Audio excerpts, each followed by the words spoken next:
ওর জন্য ঝালমুড়ির নাম হইছে কানসা গরম। তো এই যে যিনি ঝালমুড়ি বানাইতেছে ওনার নাম হচ্ছে আলী আকবর ভাই। আজকে আমাদেরকে কানসা গরম ঝালমুড়ি আমরা খাইবো।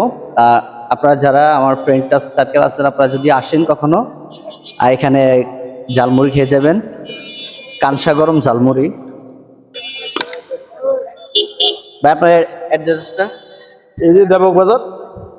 দেবক বাজার। তা আসলে আমি কিন্তু এখনো পুরোটাই জানি না। তারপর আসবেন এখানে এসে ঝালমুড়ি খেয়ে যাবেন। আপনি একটু বলেন। আপনি তো কইতে পারবেন মুন্সিগঞ্জ দেবক বাজার। মুন্সিগঞ্জ দেবক বাজার। আপনারা আসবেন এখানে কানসা গরম ঝালমুড়ি খেয়ে যাবেন।